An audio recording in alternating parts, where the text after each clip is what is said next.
괜찮아요. 이제 이사야 44장 28절에 보면 이사야가 이렇게 예언을 합니다. 이사야와 고레스 왕 사이에는 무려 몇백 년이라는 시간이 흘러요. 그런데 이 이사야가 고레스에 대하여 이르기를 이제 내 목자라, 이제 이거 하나님의 목소리를 대언하는 거예요. 예언. 그가 나의 모든 기쁨을 성취하리라. 이사야 45장 1절에는 여호와께서 그의 기름 부음을 받은 고레스에게, 그러니까 고레스 왕은 바사의 왕, 그 페르시아의 왕이었거든요. 페르시아 왕에게 여호와께서는 내 목자다라고 말을 했어요. 그 다음에 여호와께서 그의 기름을, 여호와의 기름을 부음 받은 고레스에게 이렇게 말씀하십니다. 내가 그의 오른손을 붙들고, 그러니까 고레스를 누가 붙들고 있는 거예요?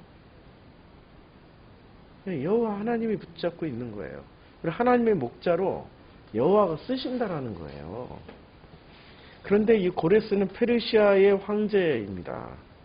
고레스는 분명히 페르시아인이었고, 이 유대 종교하고는 상관없는 사람이에요. 유대교하고는 상관없는, 이 사람은 조로아스터교 신자였어요. 페르시아는 조로아스터교를 국교로 선포를 했죠. 국교예요. 그러니까 공식 국가 종교, 조로아스터교를 공식 국가 종교로 인정한 국가가 페르시아였습니다. 그래서 이 페르시아의 공식 국가 종교가 조로아스터교였기 때문에 황제는 당연히 페르시아의 국교인 조로아스터교를 신봉하는 신자였어요. 그런데 이 타종교인, 유대교인도 아니고 하나님을 섬기지도 않고, 조로아스터교의 신은 아우라 마지다라는 신입니다. 마지다.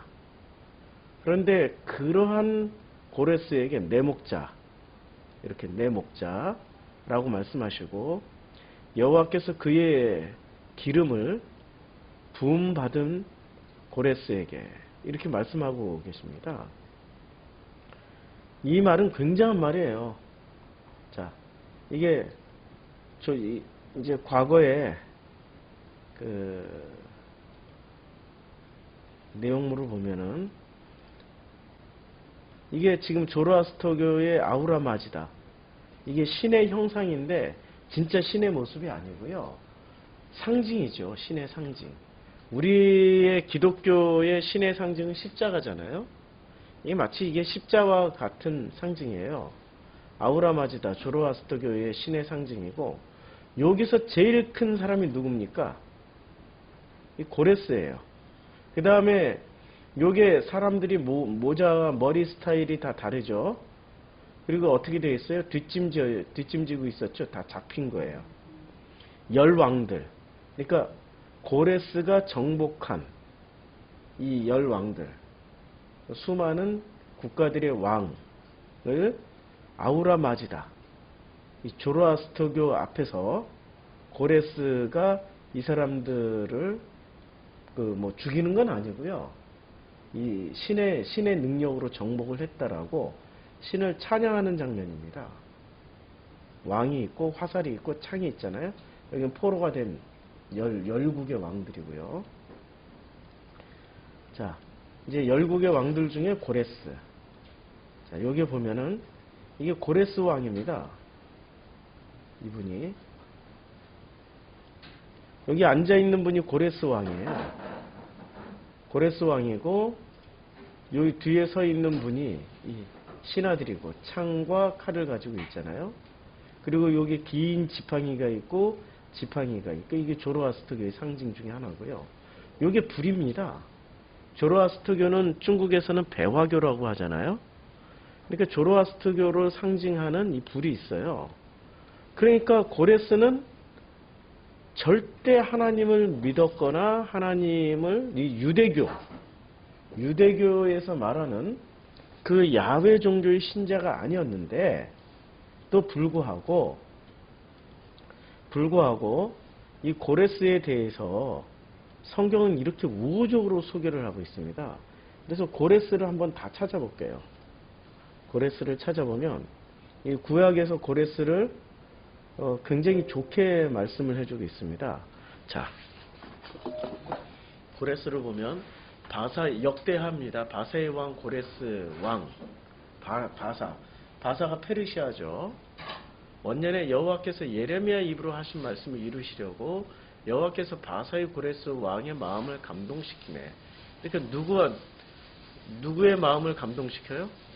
예, 여호와께서 페르시아의 왕 고레스의 왕을 마음을 감동시키고 그가 온 나라에도 공포도 하고 조서를 내려 이르되 이렇게 말씀하시고 있고요. 23절에 바사의 왕 고레스가 이같이 말하느니 하늘의 신 여호와께서 세상 만국을 내게 주셨고 나에게 명령하. 우리는 이 구절을 읽으면은 고레스가 마치 유대교 신자인 것처럼 생각하잖아요. 유대교 신자인 것처럼. 그러니까 하늘의 신 여호와께서 세상 만국을 내게 주셨고 나에게 명령하여 라고 얘기했을 때 여호와께서 말씀하신 건가요? 아우라 마지다가 말씀하신 건가요?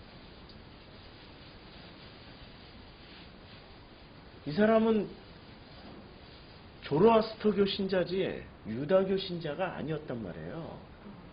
예.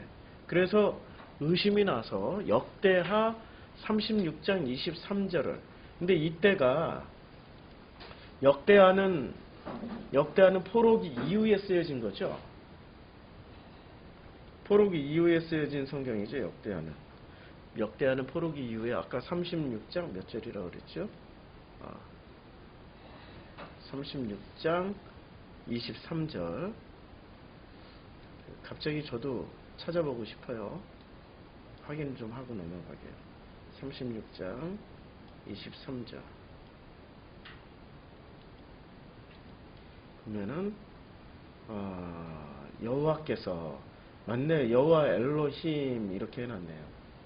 여호와 엘로힘이지만 이 사람이 여호와 엘로힘을 인용했다 하더라도 실제 이 사람의 신앙은 아우라 마즈다를 섬기는 조로아스터교 신자였어요. 예루살렘의 성전을 건축하라 하셨나니 너희 중에 그의 백성. 그러면 이런 거죠. 조로아스터교의 신자인 고레스가 하나님의 말씀도 듣는구나. 그러면 하나님은 굉장히 크신 분이세요. 우주의 신이란 말이에요. 그런데 이것을 우리가 인정하고 들어가야지 기독교인 맞죠. 그런데 우리는 이것을 인정을 하고 있나요? 인정을 안 하고 불교는 불교인이라 나빠. 이슬람은 이슬람이라 나빠. 힌두교는 힌두교라 나빠. 우리 이렇게 구분하고 있단 말이에요. 그런데 이 바리새라는 뜻 자체가, 바리새인이라는 뜻 자체가 구분하다란 말이에요. 그러니까 하나님은 어떤 종교를 막론하고 당신이 필요한 사람들에게는 이렇게 감동을 주시고 당신이 사용하신단 말이에요. 근데 우리는 어느 순간 하나님이라는 우주의 신, 이 모든 사람들의 신, 모든 생명체의 신과 모든 우주의 신이라는 것을 새카맣게 잊어버리고 기독교의 신으로 전락시켜버렸어요. 이게 가장 큰 문제라는 거죠. 하나님은 기독교만의 신이 아니라 온 우주의 신이라니까요. 그런데 이 기독교인들에게 이런 얘기를 하면은 제일 먼저 누가 펄쩍 뛸까요? 목사들이. 예, 목사들이 제일 먼저 펄쩍 뛰고 난리를 치겠죠. 자, 또 고레스의 이야기를 쭉 읽다 보면은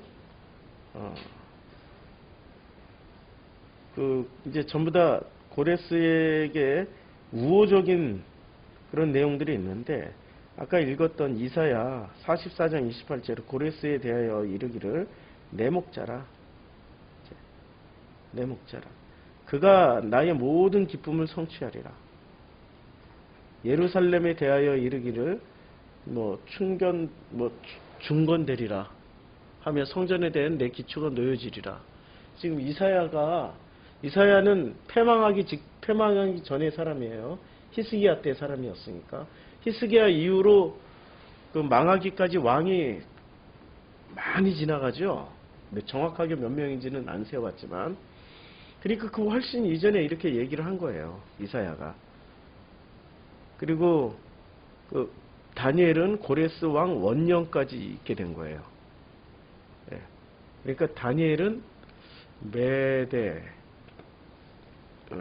왕국부터 시작해서 바벨론, 그 다음에 페르시아 3개국에 걸쳐서 신화 노릇을 했어. 대단한 사람이에요 지금. 바벨론, 메대, 페르시아까지. 그래서 고레스 왕 원년까지 있다가 은퇴하신 분이 다니엘이에요. 이 다니엘이 다리오 왕의 시대와 바사 사람 고레스 왕의 시대에 형통하였다. 이때 이제 그 메대의 다리오 왕과 페르시아의 고레스 왕까지 형통하였다. 이 권력을 잡았다. 그런 얘기죠.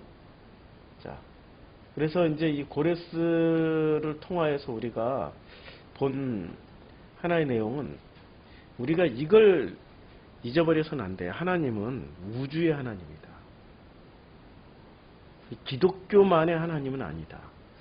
만약에 기독교만의 하나님이라면 하나님은 지극히 작은 어떤 그 작은 국소주의, 그걸 뭐라 그러나?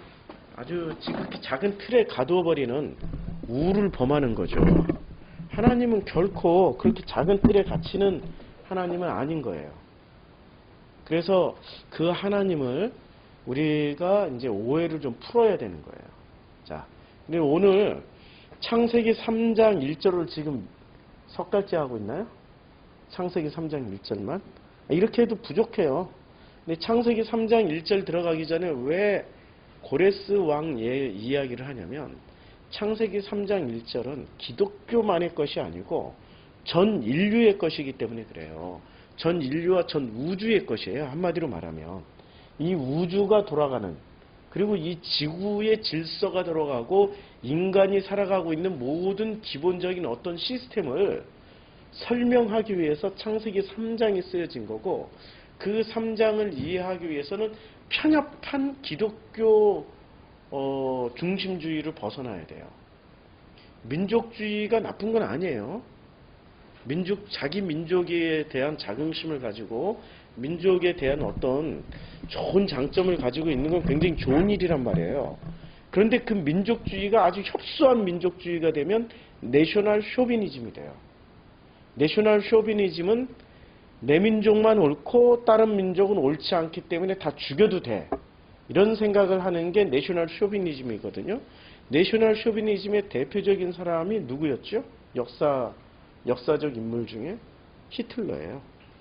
아리안의 영광을 위해서 라면서 게르만의 순수 혈통 보존을 위해서 유대인들을 600만 명을 학살하고, 그 왜 유대인만 600만 명이지 실제로 러시아에서 그때 당시에 소비에트의 군대 포로로 잡힌 사람이 거의 뭐 200만 명 정도 됐어요. 거의 대부분 죽였어요. 거기에 폴란드의 그 포로들, 집시들 다 합치면은 히틀러라는 그 인물이 인류사에 그렇게 많은 사람을 죽인, 그야말로 살인범 중에 살인범이 된 가장 큰 근거가 뭐냐면 내셔널 쇼비니즘입니다. 기독교가 품이 넓어야 되는 거죠. 왜냐하면 하나님은 우주의 하나님이지 편협한 기독교의 교회 안에만 있는 하나님이 아니시라는 거죠.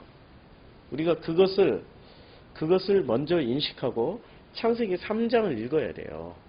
그래서 창세기 3장을 보면은, 그런데 뱀은 여호와 하나님이 지으신 들짐승 중에 가장 간교하니라라고 이렇게 되어 있습니다. 뱀은 여호와 하나님이 지으신 들짐승 중에 가장 간교하니라. 지난 시간에 여기까지 했죠. 여기까지 뱀이 누구인지, 간교한 게 무엇인지 우리가 지난 시간에 공부했죠. 뱀의 이 간교라는 말을 우리는 번역을 간교라고 했지만 이게 아롬인데 지혜라고 번역을 할 수 있는 거죠. 지혜인데 우리가 이 지혜라는 단어가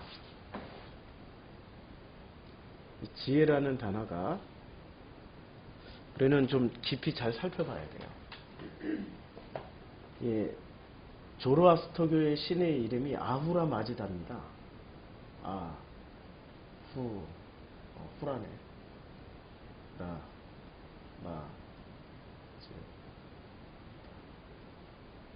아우라 마지다인데 요 마지다라는 게 무슨 뜻이냐면 지혜라는 뜻입니다.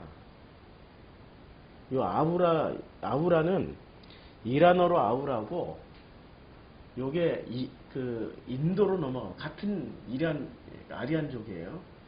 인도로 넘어가 아우라가 뭐로 바뀌냐면 아수라로 바뀝니다. 아수라 마지다. 같은. 그러니까 아수라로 바뀌니까 이 아수라의 지혜. 그런데 이 아우라 마지다가 지혜라고 번역되지만 요 마즈라는 요 단어만 놓고 보면 요거는 마음이라는 뜻입니다. 마음. 그러니까 조로아스터교도 사실은 이 조로아스터교도 무엇을 신의 이름 자체가 뭐였냐면 마음이에요. 마음. 우리가 알고 있는 이 제가 조로아스터교 이제 작년 2017년도까지는 조로아스터교를 선과 악, 선악으로 이렇게 실제로 선악으로 그리고 조로아스터, 조로아스터 자꾸 헷갈려요. 조로아스터교. 그리고 이 조로아스터교의 신의 이름에 마지다에서 마지가 마음이란 뜻이에요. 그래서 우리가 이제 이 마음 문제가 고대 종교의 핵심 키워드였어요. 지금도 성경의 핵심 키워드가 뭐지요? 성경의 핵심 키워드가 구원입니까? 영생입니까? 하나님입니까? 아니면은 나입니까? 마음입니까? 뭐죠? 우리 기독교인들은 기독교의 핵심 용어 하면은 하나님 이렇게 나오는데 하나님은 절대 당신 자신을 드러나서 보여주지도 않고 사람들에게 모양도 보여주지도 않으셨고 결코 자신이 누구라고 이렇게 구체적으로 선포하지도 않으셨어요. 그냥 나는 나야 이렇게 말씀하셨죠. 그래서 하나님을 알아갈 수 있는 길은 누구를 통해서 무엇을 통해서 알아갈 수 있나요? 하나님을 알아가려고 수많은 철학자들이 공부를 했어요. 오늘 새벽에 갑자기 새벽 4시 반에 일어나가지고 잠이 안 와서 책을 읽고 이걸 읽고 한 장으로 요약을 했어요. 오늘 밴드에 올렸는데 지금까지의 철학은 신의 본성으로 세상의 모든 것을 규정을 해놨어요. 그러니까 철학이라는 게 이제까지의 철학은 뭐였냐면 이제까지의 철학은 신의 본성을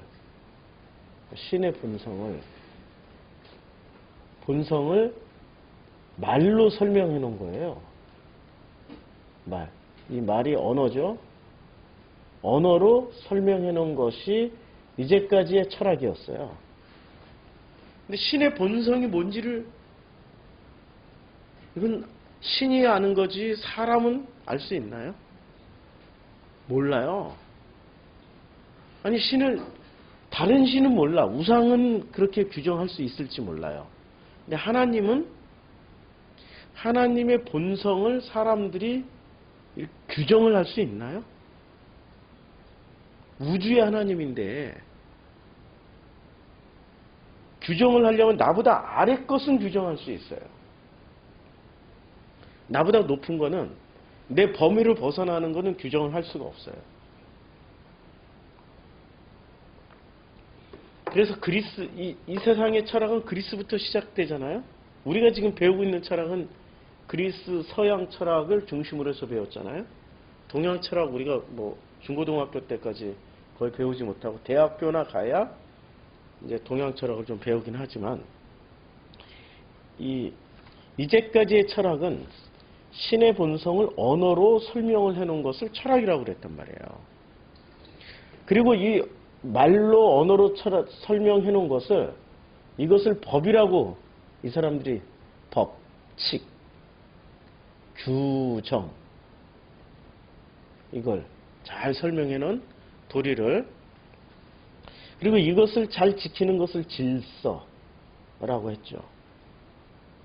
그래서 이 질서가 깨지지 않게 하기 위해서는 최초로 신의 본성을 말로 설명해 놓은 철학자 혹은 창시자를 존귀하게 여겼어요.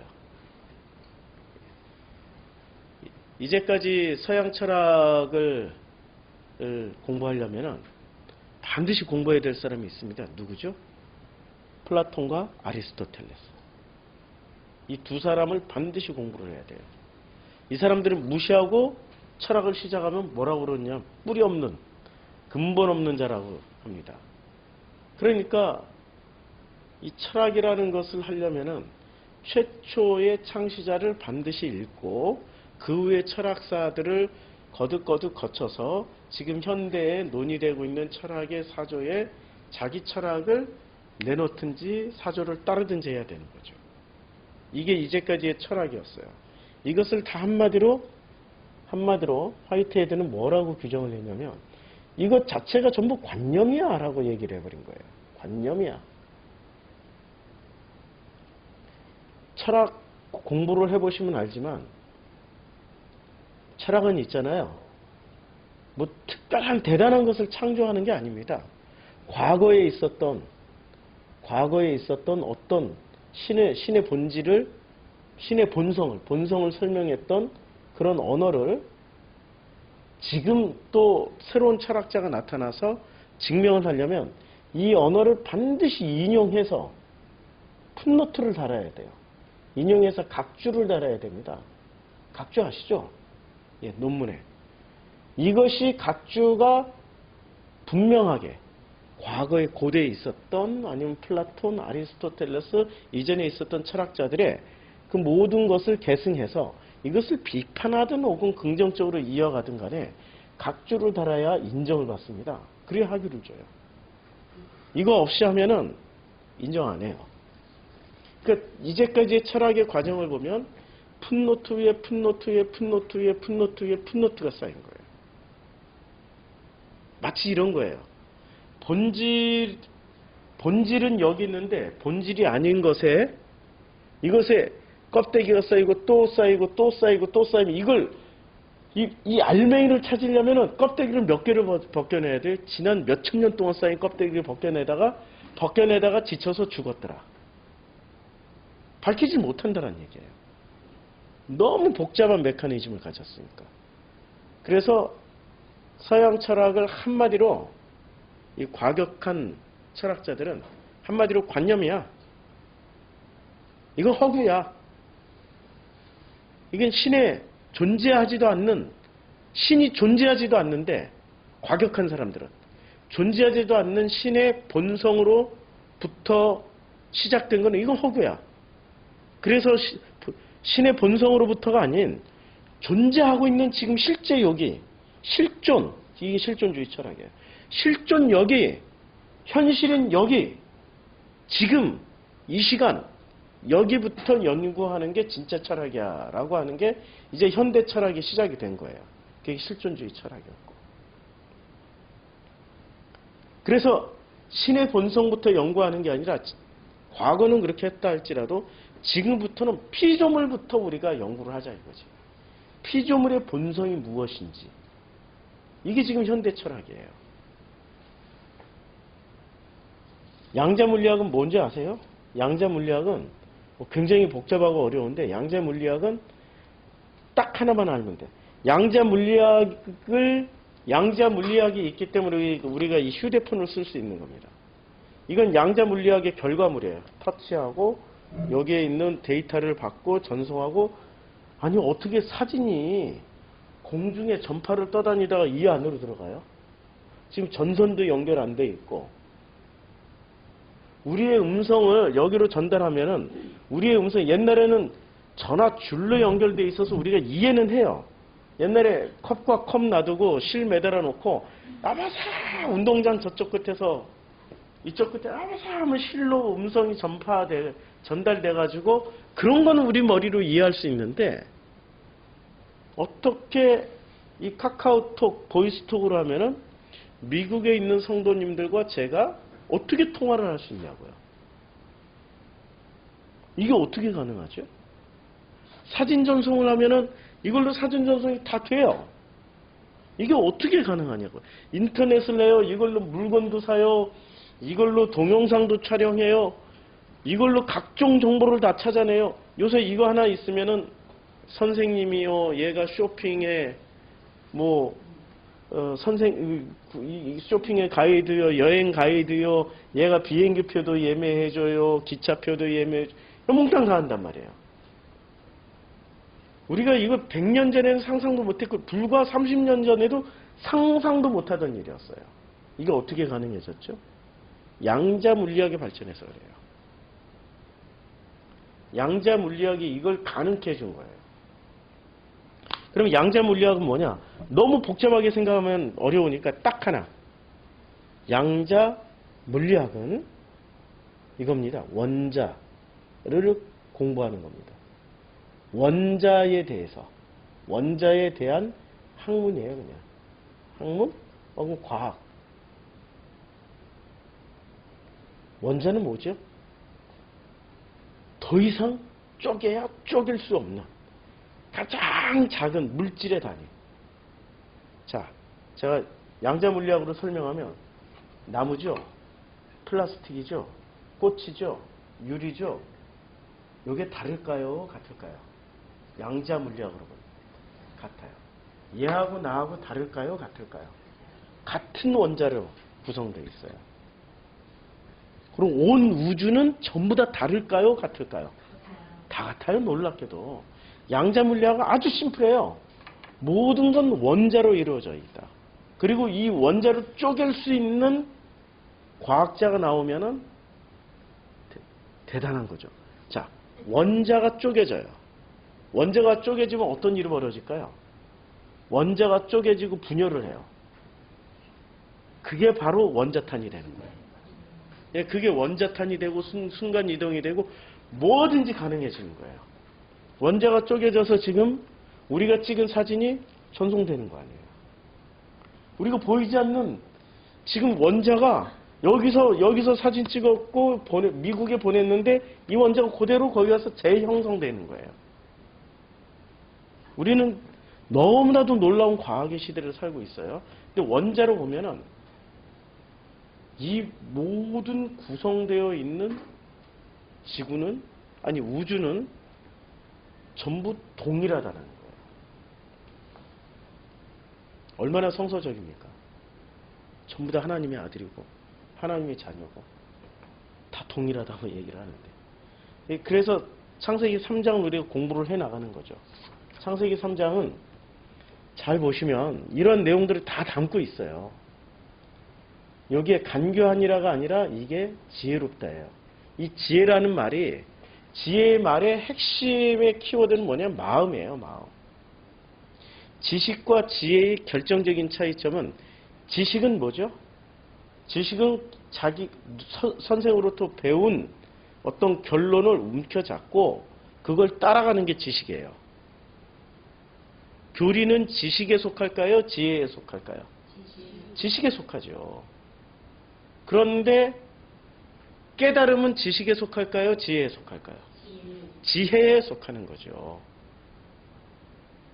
마음은 지식에 속할까요? 지혜에 속할까요?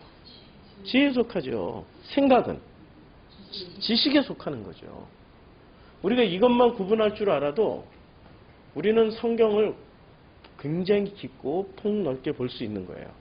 자, 뱀이 이제 이 지혜를 가진 이 뱀이 여자에게 물어 이르되 하나님이 참으로 너에게 동산 모든 나무의 열매를 먹지 말라 하시더냐 라고 이렇게 말을 했어요. 우리말의 번역은 모든 나무의 열매라고 번역을 했는데 실제로는 열매라는 단어가 없습니다. 실제로는 창세기 3장 1절에 보면 열매라는 단어가 없고 그냥 모든 것을 나무의 모든 것을 먹지 말라 하더냐라고 나와 있어요. 잘 보세요. 모든 실과라고 번역한 이 콜, 그러니까 미콜, 여기는 지금 전치사 명사 남성 단수에 해서 미콜입니다. 근데 이 미콜이 자, 똑같은 단어인데 같은 문장 내에서도 똑같은 단어인데 번역을 어떻게 놨습니까? 짐승 중에 가자. 그리고 여기 모든 실과를 아니 똑같은 단어를 이렇게 전혀 다른 의미로 해석할 수가 없는 거죠. 영어 번역을 more than any라고 해놨지만 여기서는 of every라고 해놨습니다. 그러니까 영어 킹제임스 버전, 이게 킹제임스 버전 번역이에요. 그러니까 나무의 모든 것을 너희대로 먹지 말라 이렇게 번역을 하는 게 직역이 맞아요. 나무의 모든 것이에요, 그냥. 나무의 모든 것인데 우리말의 성경은 하나 더 떠가지고 실과라고 열매라고 모든 열매라고 없는 말을 붙여놔 버렸어요. 우리말 성경은. 그래서 좀 내려서 보면 동산 나무의 모든 것을 너희더러 먹지 말라 하나님이 하시더냐. 야, 우리말 거꾸로 읽으면 완전히 히브리어는 우리말이죠. 거꾸로 읽어 나가니까. 히브리어는 그래서 헬라어보다 훨씬 쉽습니다. 히브리어는 공부하기가. 알파벳 외우기가 어려워서 그렇지 이 알파벳도 우리 한글하고 비슷해가지고 외우기 쉬워요. 그리고 공부할 필요도 없어요. 제가 이렇게 사이트를 다 찾아놔가지고 공부할 필요도 없이 그냥 읽는 것까지 다 나와 있어요. 이렇게 여기 발음기호 다 나와. 워하나하스 이게 버로 읽으면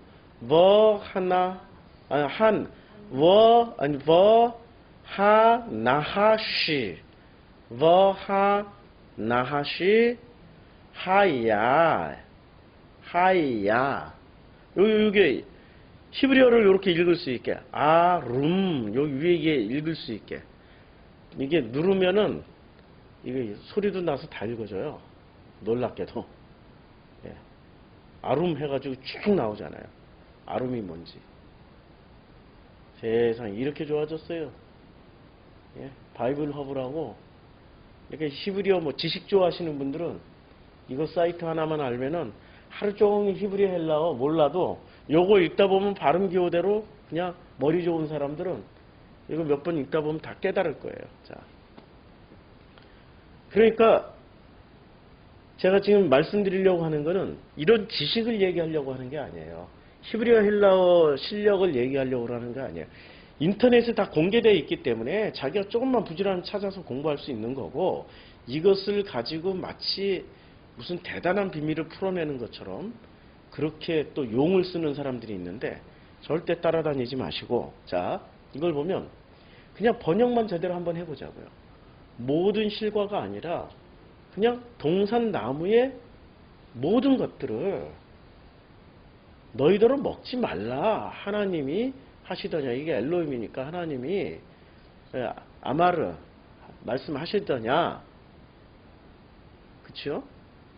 그러니까 여기에 지금 없는 단어가 뭐가 붙은 거예요? 우리말의 번역에 열매가 붙어버렸어요. 열매가. 근데 이 열매라는 단어가 2절에 가면 바로 나와요. 자, 3장 2절에 보면 이렇게 나와 있죠. 우리가 먹을 수 있으나 이게 이제 아마르 우리가 먹을 수 있으나 이 아칼 우리가 먹을 수 있으나 이렇게 읽어야지 지금. 이제 그 여자가 말을 해요.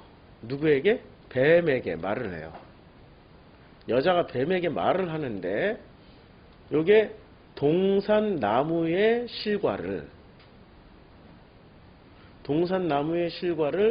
우리가 먹을 수 있다.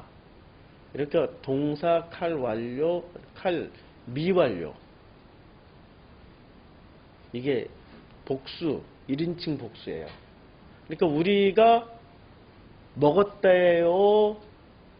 아직도 못 먹고 있는 거예요. 이게 지금 미완료란 말이에요. 제가 지난번에 완료, 미완료에 대해서 설명했죠. 완료는 어떻게 된 거예요?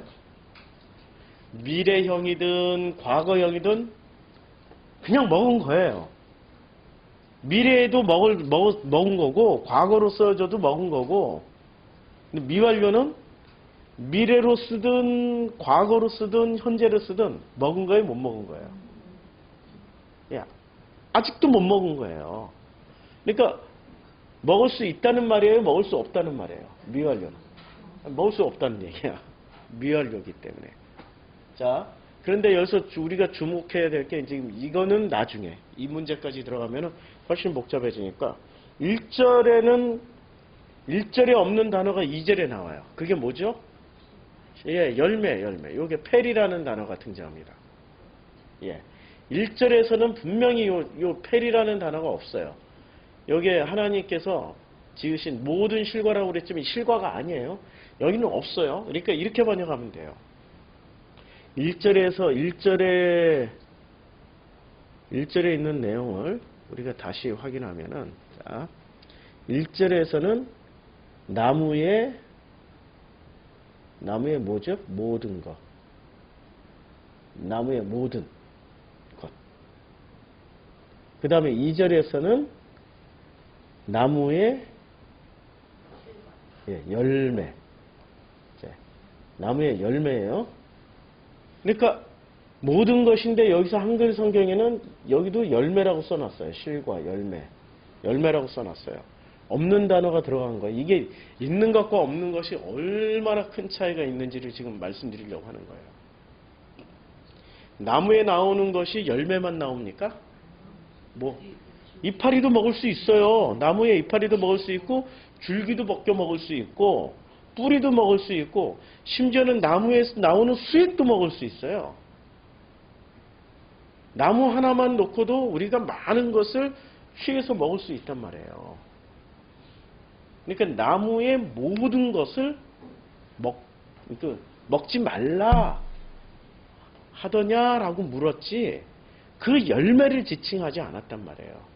우리말 성경에는 마치 그 열매를 지칭해서 나무의 모든 열매, 그러니까 마치 이런 거야. 모든 나무에 있는 열매들을 정말로 먹지 말라 하더냐 식으로 번역을 해버린 거예요. 근데 정정을 하자고요.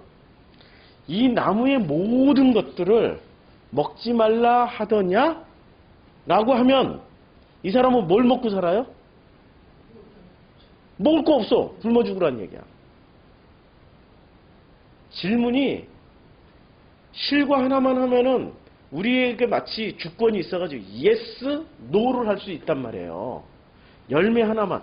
열매? 그까이 거 안 먹어도 뿌리를 먹을 수 있고 이파리 먹을 수 있고 줄기 먹고 살면 되지 뭐. 수액 받아 먹고 살면 되지 뭐. 이렇게 얘기를 할 수 있단 말이에요.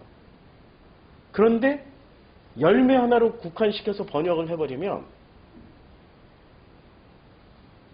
열매 하나로 국한시켜서 번역해버리면 우리가 그렇게 먹고 살 수 있지 뭐. 그런데 마치 열매 하나 국한 안 시키고 전체를 아우르면은 선택권이 우리한테 있나요 없나요? 없지요. 선택권이. 우리한테 선택권이 없어요. 이 동산 안에 있는 모든 나무의 모든 것들을 먹지 말라 하시더냐 하면은 아닌데 뭐라고 그랬는데? 그렇게 대답할 수밖에 없는 거예요. 근데 만약에 열매라고 국한시켜버리면 yes, no가 선택권이 갈라지는 거죠. 그러니까 every로 번역하면은 아니야 우리 먹을 수밖에 없어 라고 나올 수 있는 거고 every라고. 자 이제 번역이 따라서 어떻게 달라졌는지 every of every라고 번역하면 아니야 우리는 다 먹을 수밖에 없단 말이야 이렇게 대답할 수밖에 없어요. 그렇죠? 그런데 every라고 안 하고 실과라고 번역하면은 아니야 먹을 수도 있고 안 먹을 수도 있어 이렇게 번역이 되는 거죠. 이제 뉘앙스를 아시겠죠? 그러면 뱀이 일단 뱀이 간사한 겁니까? 번역자가 간사한 겁니까? 결론은 났어요. 번역자가 간사한 거야. 번역자가 의도적으로 뭐를 만들어가기 위해서 없는 단어를 추가를 시켜버린 거예요. 분명하잖아요. 이게 실과라는 단어는 바로 2절에서 나오는데 펠이라고 2절에서 바로 나와요.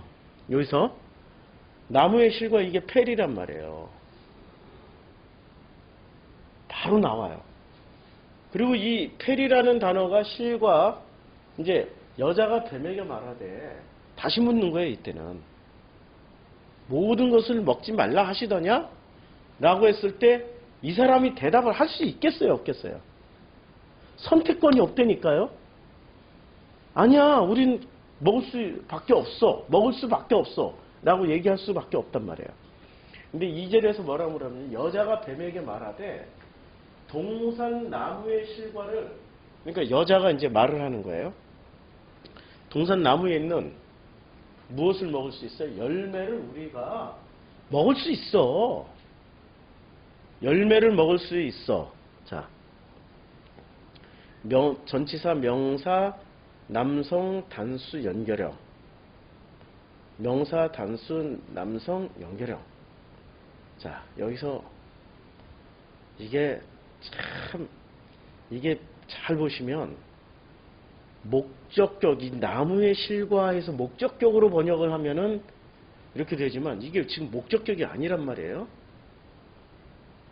아니야. 목적격 말고 나무의 실과가 아니고 자 여자가 뱀에게 말하되 여자가 이제 뱀에게 말하는 거예요. 뱀에게 말하되 동산 나무의 실과도 우리가 먹을 수 있으나 지금 이게 번역이 지금 목적격이 아니에요. 영어도 목적격이 아니에요. 근데 실과를 이라고 목적격으로 썼으면 이걸 우리가 마음대로 번역할 이게 지금 번역자가 번역을 잘한 건가요? 잘못 번역한 거? 그러니까 이렇게도 번역할 수 있어요. 여자가 뱀에게 말하되 동산 나무의 실과도 실과는 실과조차 실과만 수없이 번역이 가능하다는 얘기예요. 수없이. 그치요? 그래서 동산 나무의 실과도 만약에 도를 선택한다면 실과도 우리가 먹을 수 있어. 실과도 먹을 수 있다는 얘기는 무슨 얘기예요? 에브리로 물었으니까 실과도라고 번역을 해줘야지 맞는 거 아니에요? 원문 그대로 하면은 창세기에 기록된 히브리어 그대로 하면은 실과도 우리가 먹을 수 있어 하면은 책임이 여자가 범죄를 한 건가요? 질문에 대해서 너무나도 현명하게 대답을 잘하는 거죠. 실과도 우리가 먹을 수 있어. 그러나 3절에 보면 동산 중앙에 있는 나무의 실과는 접속사 전치사 명사 남성 단수 연결형이에요. 그러니까 나무의 실과는 하나님의 말씀에 너희는 먹지도 말고 만지지도 말라. 너희가 죽을까 하노라 하셨느니라. 주어 이게 주어인가요? 예, 주어가 뭐죠? 지금 우리말에는 동산 중앙에 있는 나무의 실과는 지금 주어가 어디 있어요? 우리말에? 예? 하나님의 말씀에 너희는 먹지도 말고 만지지도 말라. 그러니까 보이지 않는 우리말은 좀 이게 주어 동사가 불분명해. 이제 자기가 내적 화자가 있어요. 그리고 내적 화자가 동산 나무에 있는 실과는 먹지도 말고 만지지도 말라고 하나님께서 나에게 말씀하셨어. 지금 내적 화자가 주어가 싹 사라졌어요. 우리말에는. 자, 그런데 히브리어에는 요 주어나 이런 것들이 요 단어 안에 다 들어가 있습니다. 다 들어가 있고 요 다 들어가 있는 것을 가지고 번역을 한 게 영어 성경이에요. 영어 성경 킹제임스 버전. 그렇게 그 보수 크리스찬들이 흠정령 하시는 킹 제임스 영을 한번 보자고요. 그 나무에 그 나무에 더가 들어가 있으니까 그 나무에 그 열매들, 그러나 그 열매들은 그 어떤 열매들이냐면은 그 미드스트 중앙에 있어요. 예, 그 동산 중앙에 있는 그 나무의 그 열매들은 하나님이 우리에게 이미 has said, 이제 옛날 말이니까 말씀하셨다. 예. 절대로 shall not eat of it. 그것으로부터 뭘 하지 말라고요? 먹지 말라고. 그것으로부터 먹지 마. 만약에 샬랏이 강한 걸까요? 절대 먹지 마려면 어떻게 얘기해야 되죠? must not을 써야죠. 샬랏이에요. 지금 먹지 않는 게 좋아. 이 정도 말이에요. 그렇죠. 먹지 않는 게 좋아. 이 정도로 번역을 했어요. 그 다음에 neither shall, 예, touch. 그러나 그거는 이제 not neither죠. 예, not either니까 shall, 예, touch, 만지지 않는 것도 좋고 최소한 그걸 하게 되면은 rest, 예, die, 죽을지도 몰라. 우리 뉘앙스를 살리면. 그럼 주어는 뭐죠? 여기서 영어는 하나님이 말씀하셨대요. 우리말에는 주어가 누구로 들어가 있어요? 정확하게 드러나지 않지만 내적 화자인 내가 주체가 돼서 내가 지금 선별하는 걸로 번역을 해놨잖아요. 다시 한번. 이게 지금 어렵나요? 예, 제가 지금 이렇게 해나가는 게 어렵나요? 어려운 말씀하세요. 예, 지금 무슨 말을 하려는지 감도 안 잡히죠. 근데 여기까지 오니까 뭐는 이제 아신 거예요?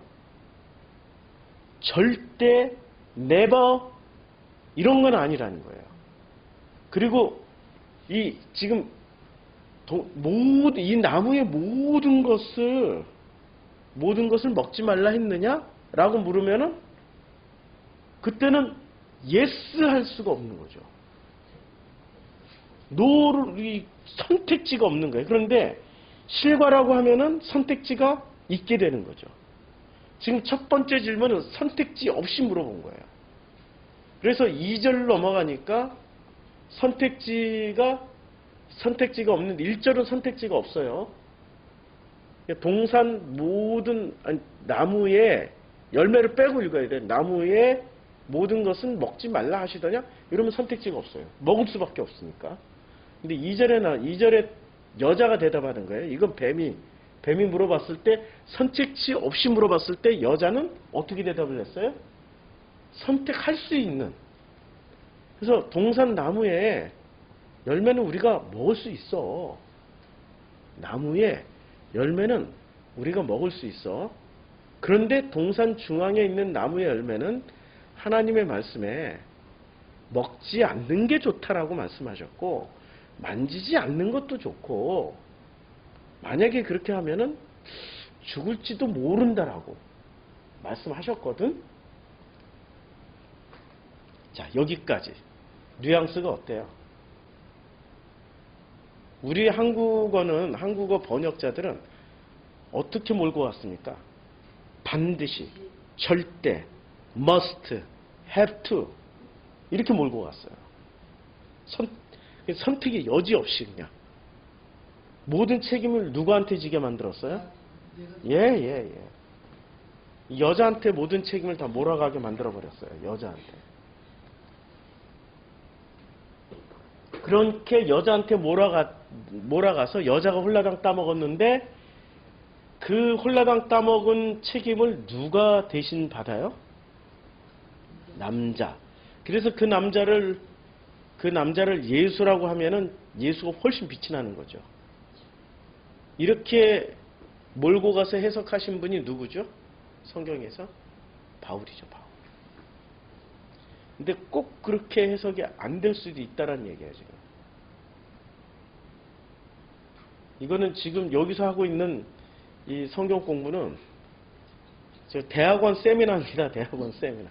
박사학위 과정에 있는 학생들이 이렇게 이해할 수 있는 그런 수준의 세미나라고 생각하시면 돼요. 결코 쉬운 건 아니에요. 근데 이렇게 쉬운 내용, 이렇게 어려운 내용을 왜 해야 되냐? 아니, 이게 본래 교회에서 해야 될 성경 공부의 수준이란 말이에요.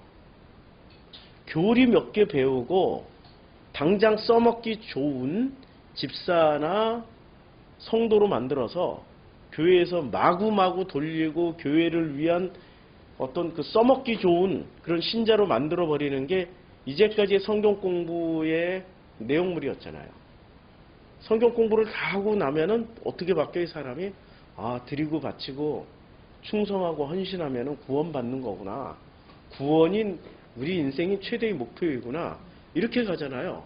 그런데 성경은 원래 무엇을 얘기하냐면은 이제까지의 철학은 그렇게 사람을 만들어 왔단 말이에요. 이제까지의 철학은 하나의 관념이라는 시스템을 만들어 놓고 이 관념에 복종하고 순종하면은 이 관념이 만들어 놓은 시스템 안에서 혜택을 엄청 볼 수 있을 거라고 가르쳐 줘요. 어마어마한 혜택을 받을 수 있을 거라고. 예, 그게 영화 매트릭스에서 나오는 선택지잖아. 빨간 약이 있고 파란 약이 있어. 하나는 참이고 하나는 진실이고 하나는 거짓이야. 어떤 걸 선택해서 먹을래? 진실을 먹는 순간 깨어나서 진짜 인간의 모습으로 되돌아가는 거고, 거짓의 약을 먹으면 도로 네가 살았던 그 매트릭스의 세계에 들어가서 그냥 그렇게 살다가 그렇게 죽어가는 거야. 어떤 걸 선택할래? 할 때 주인공 리오가 뭘 선택했습니까? 빨간 약인지 파란 약인지 모르겠지만 색깔은 모르겠는데 진실의 약을 선택해서 먹었어요. 진실의 약을. 지금 이 선악과를 따먹는 장면이 우리가 리오에게 제시하고 있는 이 모세, 그러니까 매트릭스의 주인공들 이름을 잘 보면 성경에 나오는 이름 굉장히 많습니다. 모세가 이렇게 이 약을 내미는 것 같은 그런 과정일 수도 있다라는 거죠.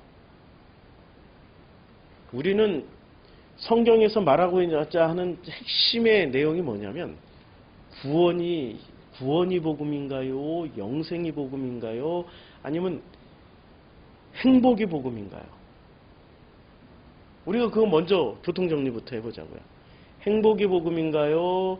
구원받고 영생을 얻는 게 복음인가요? 행복하지 않는데 영생을 산다. 이건 복음 아니죠. 아주 심플하죠. 여기서도 행복하고 영원히 행복하다면 그거야 금상첨화죠.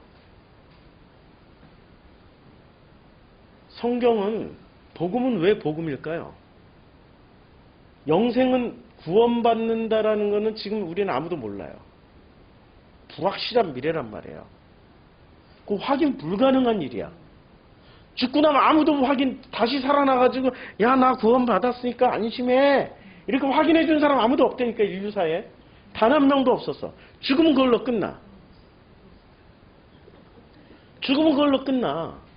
절대 확인 불가능의 영역이 구원이냐 영생이냐의 영역이에요. 그럼 확인 가능한 영역은 뭐죠? 행복이에요, 행복. 지금 행복하면은 앞으로도 행복할 수 있을 거라는 기대를 할 수 있는 거죠. 그렇죠? 그러면 성경은 구원에 관한 책일까요? 행복에 관한 책일까요? 근데 이제까지 기독교가 특별히 심해. 기독교는 행복에 초점을 맞췄을까요? 구원에 초점을 맞춰버렸을까요? 예. 불확실한 미래에 초점을 맞춰버린 거예요. 구원은 불확실한 미래란 말이에요. 아무도 확인을 해줄 수 있는 그런 미래가 아니란 말이에요. 죽고 나서도 몰라. 그리고 그 사람만 알아. 죽은 사람만 알아. 여기 저도 장례 집전은 무수하게 해봤지만 죽은 사람만 알아. 여기에 남아있는 사람은 몰라. 꿈속에서라도 나타나가지고, 네. 꿈속에서라도 나타나서 아들아 걱정 마라 나 천국에 있다라고 한마디만 해주면 얼마나 행복해. 그런 말씀 절대 안 하셔. 꿈속에서 나타나면 꼭 다른 모습으로 나타나지. 다른 말로 꼭 구원 얘기는 절대 안 하시더라고. 우리가 지금 무언가에 굉장히 많이 홀려서 살고 있는 거예요. 구원과 영생은 있잖아요.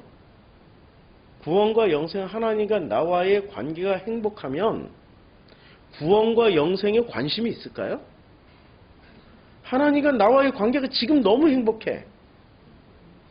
그건 관심 밖이에요. 잘 생각해 보시라고요. 그냥 이 관계가 행복하니까 그냥 영원히 같이 가고 싶은 그 마음뿐이야. 그런데 이 관계가 행복하지도 않은데도 불구하고 그저 영생을 주시옵소서, 구원을 주시옵소서 하고 있으면 뭔가 굉장히 이상한 거예요, 지금. 사랑하지도 않는 부부가 저 얼굴만 보면 짜증나고 아침에 일어나서 자는 모습 보면 막 한 대 패주고 싶고 출근하는 뒷모습을 보니까 그냥 교통사고 나서 뒤져버려라 막 이래. 속으로 이런 생각 잔뜩 들고 있는 이런 놈하고 영생을 살고 싶어요? 절대 영생을 살고 싶지 않죠. 그런데 그 남편만 보면은 이 생에서도 너무 행복하고 다음 생에 혹시 내가 태어난다 할지라도 당신 같은 사람하고 꼭 만나서 살고 싶어. 이런 사람하고는 영생을 살고 싶단 말이에요. 있을지 모르겠는데. 예. 그건 우리가 만들어가는 거죠. 그 완제품은 없어요. 이 우주의 완제품은 없어요. 그걸 우리가 만들어가고 찾고 그런 행복의 가치를 발굴해내서 정말로 철천지 왼수였는데, 그래서 제가 밴드에 글을 하나 올렸잖아요. 철천지 왼수를 밴드에 제가 밴드에 글을 올리면 잘 좀 읽어보세요. 제가 올린 글 중에 아주 짧은 글 하나 올렸습니다. 어떤 글을 올렸냐? 아주 짧은 글을 하나 올렸는데, 친구야 나 먼저 간다. 예, 선배 아버님에게 친한 친구분이 한 분 계셨어요. 서로 아버지와 아버지 친구가 늘 형제같이 지냈던 친구예요. 그런데 이 친구분이 87살의 나이로 숨을 거두기 1시간 전에, 사람 죽음 오면 알잖아요. 그 친한 친구에게 전화를 한 거예요. 전화를 해서 마지막 죽기 직전에 마지막 전화한 사람이에요. 전화해서 딱 한마디 했어. 친구야, 나 먼저 간다. 근데 그 전화를 받고 있었던 그분도 많이 불편하시고 이제 곧 죽음을 앞두고 있었던 분이셨기 때문에 뭐라고 이렇게 뭐 말할 기운도 없었고 뭐라고 반응도 못하고 그 전화 받고 눈물만 그냥 뚝뚝 흘리고 계셨던 거죠. 친구야, 나 먼저 간다라는 말 속에는 그동안 고마웠다. 너가 있어서 참 행복했어. 이런 뉘앙스가 다 들어가 있는 거잖아요. 마지막 전화. 그리고 우리 또 다시 보자. 이런 뉘앙스도 있을지도 모르고. 친구야, 친구야, 나 먼저 가. 이 속에는 행복이란 단어, 사랑했다, 좋아했다, 너가 있어서 진짜로 막 이 땅이 너무 좋았어. 이런 한마디도 안 해도 친구야 나 먼저 간다. 이 말 한마디에 다 들어가 있는 거죠. 그 전화를 받은 아버님은 이제 일어날 수가 없었지만 눈물만 뚝뚝 흘리고 있었어요. 그리고 1시간 후에 그 아들한테 전화가 온 거예요. 아버님께서 운명하셨다고.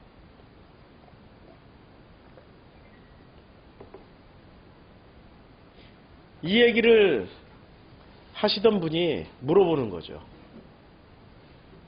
너는 누구한테 전화할 건데? 우리 전화할 사람이 있나요? 마지막에 이렇게? 누구 한 사람한테. 마지막 한 사람에게. 죽기 직전에 기회가 주어진다면. 예? 이 두 분이 앉아 있으니까, 야, 경호가 나 먼저 간다? 은희야, 나 먼저 간다? 와, 이런 친구 관계라면은, 그 나이 되면 그렇게 할 수 있을 것 같아요. 예, 그 나이 되면 기대하겠습니다. 예. 아, 저한테 좀 전화 좀 해주시면 안 돼요? 저한테. 예. 내가 다 전화해? 아니, 목사님 먼저 하시고. 예. 괜찮아요. 괜찮아요. 예. 아니, 요새는, 요새는 이제 앞으로 20년 후에는 다 100살 다 살아요. 아니, 그리고 40년 후에는 재수없게 몇백 년은 그냥 살아요. 지금 돈 있는 사람들이 돈을 악착같이 모으는 게 영생을 얻기 위해서. 예. 이제 기계의 몸을 사든지 아니면 자기의 뇌를 컴퓨터에 집어넣든지 어떤지 좌우지간 그 엄청난 돈이 들어갈 거니까 돈 있는 사람들이 악착같이 돈을 모으는 게 안 죽고 오래 살라고. 돈을 악착같이 모으는 게 지금 돈 모으는 사람들은. 예. 돈으로 생명을 살 수가 있어요. 이게 지금 성경의 창세기에 나오는 얘기예요. 창세기 놀랍게 창세기는 데이터베이스이기 때문에 이 장면이 그대로 다 나옵니다. 이윤 성도님은 많이 들어서 아시죠? 자, 여기 보면 우리 댓글에 이런 댓글이 있죠.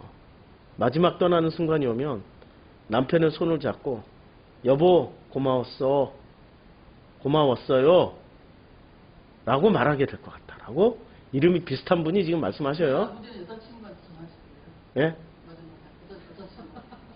여자 돌아가시고 안 계셨는데 아, 그래요? 여자친구 사귀었는데 그 당뇨가 있었다가 예. 마지막에 저희 전화를 하셨는데 예.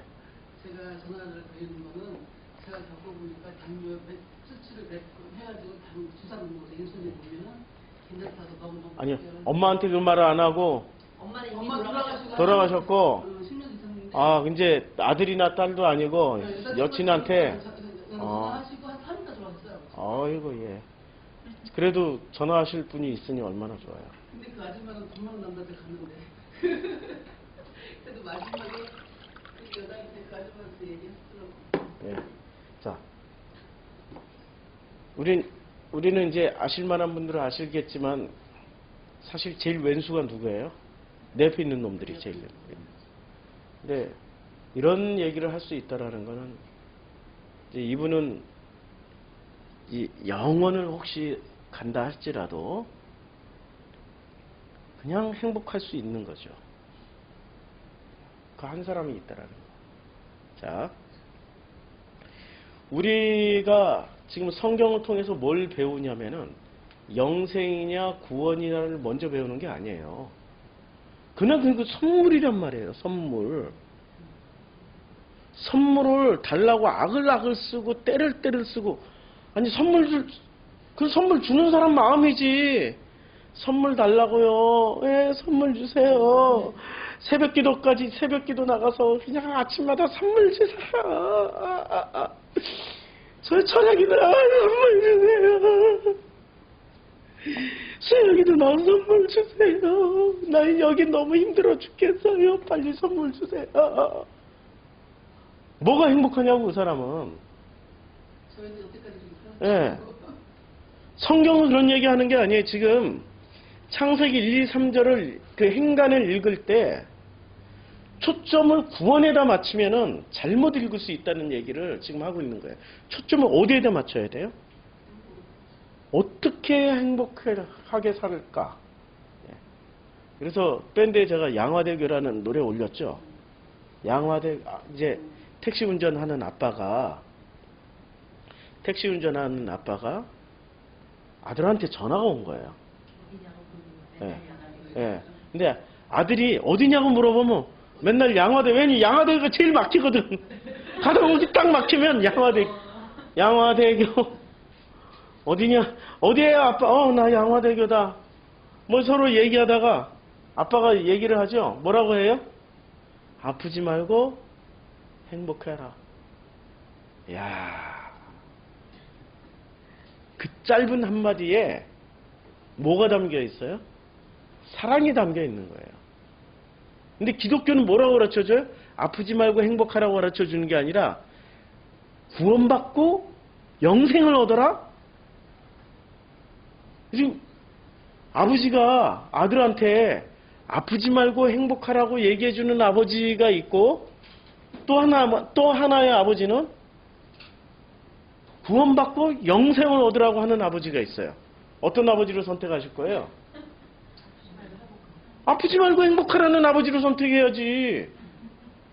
너 구원받고 영생을 얻어야 되는데 이놈의 자식이 막 이 딸려 사는 그게 당연히 따라오는 거 아니에요. 판단과 정죄와 거기에 대한 여러 가지 이제까지 어느 목자를 따라다니셨어요? 아프지 말고 행복하라고 말씀하는 목자를 따라가셨나요? 아니면은 구원받고 영생을 얻으라는 목자를 따라가셨나요? 기독교는 어떤 목자가 압도적으로 많아요? 놀랍게도 구원받고 영생 받으라, 영생, 이건 불확실한 미래라니까 확인 불가능이야. 본인도 확인이 안 되는 거야. 그렇게 외치고 있는 목사도 확인 불가능한 영역이란 말이에요. 뭐를 해야 되는 거예요? 아프지 말고 행복하라고. 그리고 하나님과의 관계 속에서 그것을 충분히 행복을 누리고 사랑을 누리면 그 사랑과 행복이 좋아서 자동적으로 영생이 앞에 펼쳐질 때 따라갈래요 하고 따라가는 거지. 이 땅의 삶은 죽도록 개차반인데 진짜 하나님이 나타나가지고 너 나 따라올래 하면 이렇게 영생을 산다고요? 안 따라가요. 못 따라가겠어요. 안 간다니까 이렇게 선택하고 가요. 여기까지 제 말씀이 이해가 되는 거죠. 우리는 이 세상이 제시해준 수많은 목표들이 있어요. 그 목표를 잘 살펴보면 이 목표가 행복해질 수 있는 목표인지 아니면 행복해지기 위한 조건을 만들어가는 목표인지를 잘 구분해야 된다고요. 이 세상은 뭐부터 가르쳐줘요? 그냥 행복해지는 길로 가라고 얘기를 안 해줘요. 꼭 행복해지기 위해서 뭐를 하라고 그래요? 조건을 붙이죠. 드리고 바치고 섬기라고. 세상도 똑같아. 네가 행복해지려면 너의 시간과 너의 생명과 너의 건강을 드리고 바치고 해서 그걸 획득하라고. 대학생이 행복해지려고 죽도록 공부했어요. 그래서 대학원에 갔어. 대학원에 가서 죽도록 공부했어. 체력도 안 좋은 놈이. 그래서 대학원에서 석사를 땄어. 석사를 땄더니 유학까지 가서 박사학위를 따야 진짜 행복해진다라고 교수가 얘기를 해가지고 박사학위를 도전하기 위해서 유학을 갔어. 너무 죽도록 공부하다가 진짜 죽어버렸어.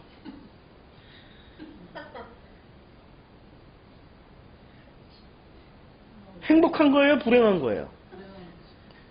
진짜 좀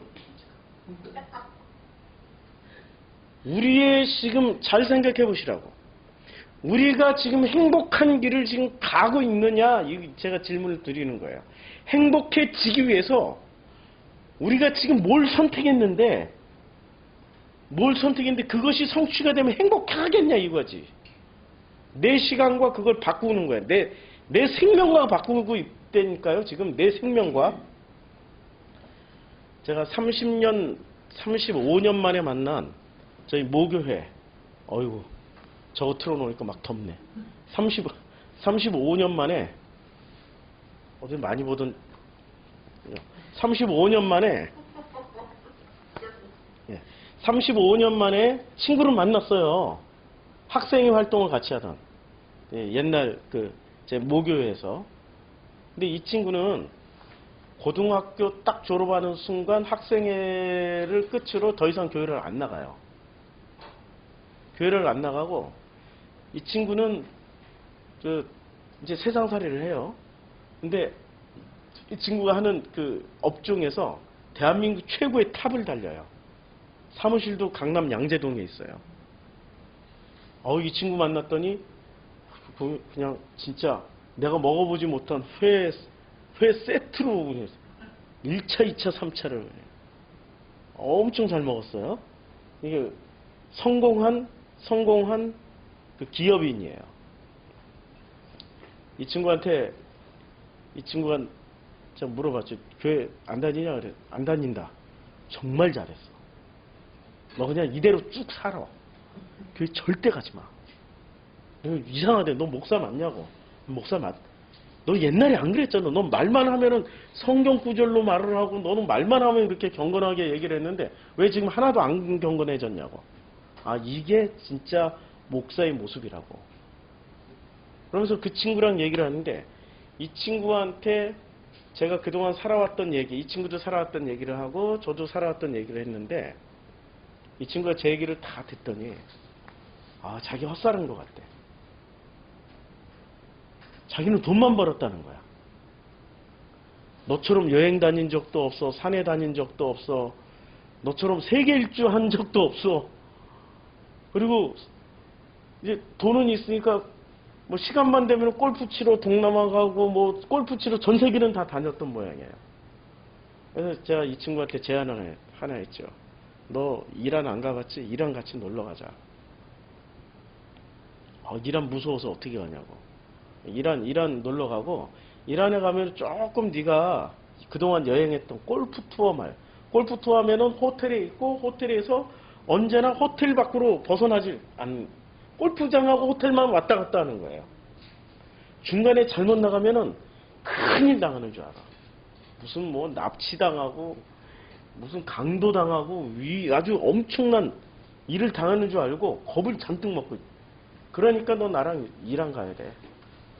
그리고 네가 하는 그 일이 이란에 가면은 고대 공중정원부터 다 있거든. 우리 그거 한번 보러 가자고. 얘기를 쫙 해줬어. 겁이 나서 못 가겠대. 부러워하는데 뭐해서 못 가요? 겁이 나서 못 가는 거야. 안 해봤으니까. 하나님 지금 영생의 그 진짜 행복한 길이 있고 그 다음에 지들이 원하는 영생의 길이 있어요. 그러면 행복한 길을 선택하려면 행복한 길로 쭉 갈까요? 아니면 자기들이 원하는 그 구원 목표로 하는 관념의 수준에서 목표로 했던 거 그걸 선택해서 갈까요? 왜 그러죠? 무서워서 못 나가는 거야. 이란 가자고 그러니까 무서워서 자기는 못 가겠다고. 아니 그렇게 위험한 나라로 세상에서 제일 안전한 나라가 이란이라니까? 얘기를 해도 안 믿어. 절대 안 믿어. 그래서 자료를 제가 카톡으로 그냥 자료를 이따만큼 해서 보내줬어요. 다 읽어보고 동영상도 보고 네가 마음에 들면 선택해봐. 그리고 나를 부러워하지 마. 네가 그걸 살아보고 네가 그걸 누려보고 네가 스스로 선택을 해. 라고 얘기를 해준 거예요. 돈 많다고 행복하게 사는 게 아니라고요. 조건만 갖췄지 실제로 그걸 누리지 못하는 거예요. 제 교수 친구가 하나 있어요. 교수 친구예요. 교수를 하고 있어요. 그리고 아주 그냥 겉으로 보면 굉장히 즐겁게 살아요. 이 친구는 종교인이 아니니까 얼마나 사람들하고 어울려 다니는지 자기 친구들, 자기 후배들, 제자들, 자기 선배들 매일 올리는 게 뭐 술 마시고 인증샷 찍고 뭐 동해 번쩍 서해 번쩍 속초에 갔다 저 강릉에 갔다 저 남해에 갔다가 뭐 충청도 갔다 경상도 갔다 전국을 막 이 친구가 또 국제 심판이거든요. 또 전 세계 태권도 국제 심판이고 그러니까 전 세계를 또 다니면서 인증샷 찍고 엄청 행복해 보이게 사는데 제가 이 안산 그 단풍 사진을 올렸어요. 댓글로 뭐라고 쓴 줄 알아요? 야, 너 참 재미나게 산다. 나는 너에게 졌다. 도저히 안 되겠다. 이게 뭔 말이지? 졌다? 아니 뭐 농담으로 이렇게 썼지만 우스갯소리로 무의식이 툭 튀어나온 거야. 자기가 그렇게 살고 있는 현실을 그걸 행복이라고 받아들이지 않는 거예요. 자유라고 받아들이지 않는 거예요. 저는 너무 자유스러운 사람으로 보는 거고 저는 너무 행복해 보이는 거야.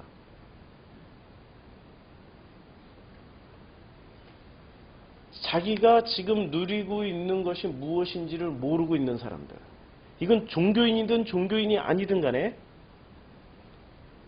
전부 다 무엇에 갇혀서 사는 거죠? 관념. 그래서 관념의 실체를 알고 관념의 실체를 우리가 그것을 넘어서지 않으면은 어떠한 행복의 조건을 다 갖춘다 할지라도 결코 행복해질 수가 없어요. 행복해지려면 우리가 이제까지 알고 있고 배운 거 우리가 그 가지고 있는 고정관념을 넘어서야 돼요. 근데 어떻게 넘어설까요? 자, 이제 창세기 3장 1절 다시 한번 읽어드릴게요. 창세기 3장 1절을 좀 생명력을 불어 넣어가지고 그런데 이 뱀은 여호와 하나님이 들짐승 중에 가장 지혜로워서 마음을 꿰뚫고 있는 거예요. 지혜라는 거. 뱀이 여자에게 이제 말을 해요. 하나님이 참으로 하나님이 너희에게 동산 모든 나무의 것들을 먹지 말라 하시더냐? 동산 나무에 있는 모든 것들을 먹지 말라고 했어? 자, 다시 물을게요. 이제 이 말을 다시 물을게요. 하나님이 이 지구상에 있는 모든 행복의 열매, 행복한 것들을 먹지 말라고 했니? 느낌이 안 와요, 지금? 느낌이 오죠? 이게 지금 지식으로 받아들이면 그 지식만 가지고 그 사람은 천국 간다라고 믿는데, 그래, 그런 사람은 그 지식 가지고 천국 가. 넘버 3 송강호 보이. 그 지식 가지고 천국 가. 거기 불안방도 다 있어. 그런데, 그렇게 천국 가서 보니 전부 다 똑같은 놈들만 와 있어. 그 천국 맞냐고. 자, 이제 3장 1절, 2절을 여자가 이제 우리가 뱀에게 말을 해요. 동산 나무의 열매. 그 행복이라는 엑기스는 우리가 먹을 수 있어.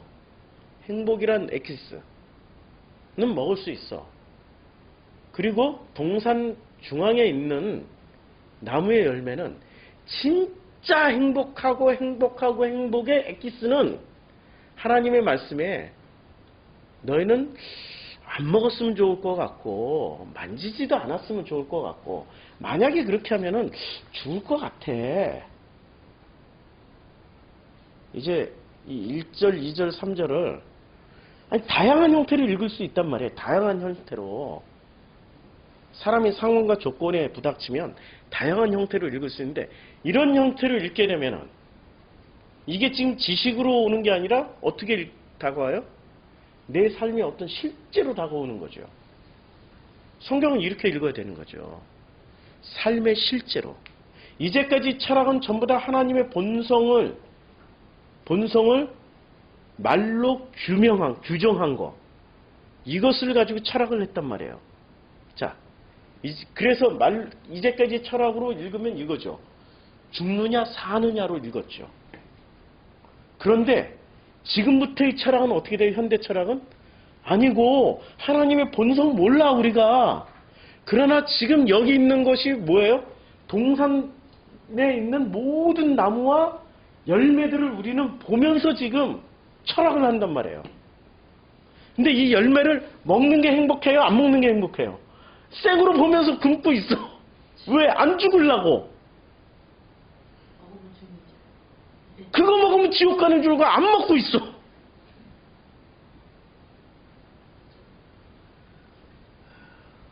야, 참. 지금 먹으라 말하는 얘기가 아니에요, 지금. 우리가 그 정도로 성경을 읽고 성경을 이해하고 있었단 말이에요. 그 정도 수준으로. 성경은 그런 책이 아니란 말이에요.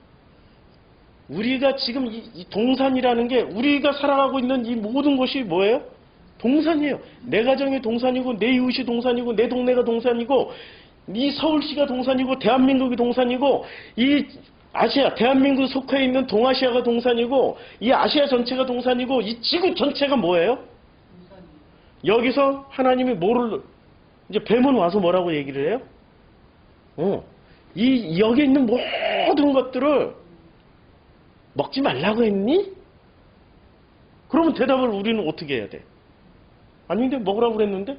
당연히 지금 이게 번역을 잘못했죠. 그리고 다시 교정해서 해주면 먹지 말라고 했니? 아니야, 우리는 먹을 수 있어. 당연히 먹을 수 있지.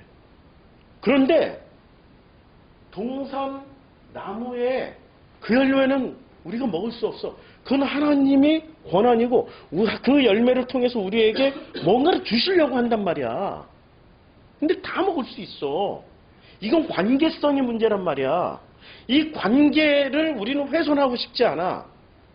설마 이걸 먹고 죽을지도 모르고 이걸 먹고 만지지도 말고 뭐 먹지도 말라. 그렇게 말씀하시고 죽을지도 모른다라고 말씀하셨지만 그러나 관계성이 더 중요해. 이렇게도 읽을 수 있는 거죠. 이게 열매가 뭐고 뭐 나무가 뭐고 이걸 제가 2014년도 15년도에 이걸 다 규명해주고 답을 줬단 말이에요. 그런데 아무도 안 변해. 아무도 행복해지질 않아. 심지어는 그때 같이 신앙생활했던 사람들이 저를 배신하고 떠났어. 그럼 뭐가 문제가 있는 거죠? 제게 문제가 있는 거죠. 떠난 사람들에게 문제가 있는 게 아니란 말이에요. 그전처럼 잘하면 안 되겠다라고 생각해서 방식을 지금 바꾼 거예요. 이제 좀 느낌이 오죠? 우리에게 모든 것을 이렇게 주신 거란 말이에요. 그러면 우리는 어떻게 해요? 먹고 행복해지면 돼. 다만 그 관계를 위해서는 어떻게 해야 돼요? 기다리고 인내하고 뭐 죽을지도 모르고 만지면 뭐 안 될지도 모르고 샬이니까 샬 not이에요 지금. will shall not, have not도 아니고 have to not도 아니고 must도 아니고. 그러나 그 느슨하지만 할 수도 있고 안 할 수도 있고 해도 되고 안 해도 되지만 그러나 나는 그 관계성이 중요해. 누구랑? 나를 만들어주신 그 아버지와의 관계성이 중요하기 때문에 그거는 내가 지키는 게 좋을 것 같아. 여기까지 지금 1절부터 3절까지는 요 뉘앙스 아시겠죠? 요 뉘앙스란 말이에요. 근데 요 뉘앙스가 어떻게 돼요? 뒤에 가면 깨져요. 이제 요건 다음에 하고 여기까지 뉘앙스를 느끼는 게 굉장히 중요한 거죠. 그러니까 강요나 어떤 규정이나 어떤 예. 머스가 아니라 나의 선택에 의해서 내가 아버지 그 뜻을 알고 관계를 그렇죠. 그럼요. 예. 그거죠. 관계성이죠. 그래서 그 행복의 관계를 유지하고 싶은 거예요. 유지하고 싶었고 그 관계를 통해서 끊임없이 여기에서 삶, 이 땅에서의 삶 또한 소풍 나온 것처럼 소풍 간 어린아이는 마냥 행복하잖아요. 그러니까 단순한 복종을 원하신 게 아니에요. 그럼요. 근데 여기서는 복종을 하라고 우리가 그동안 배웠잖아요. 먹지 말라고. 그러니까 번역을 그냥 없는 단어를 집어넣어버리고 의도적으로 지금 번역을 몰아가 버린 거죠. 문제가 있는 거죠, 제가. 너무 감사하네요. 예. 여기까지, 오늘은 여기까지 공부를 하겠습니다. 여기까지 공부하고 다음 주에는 또 요 뒷구절, 다음 구절부터 이렇게 하겠습니다.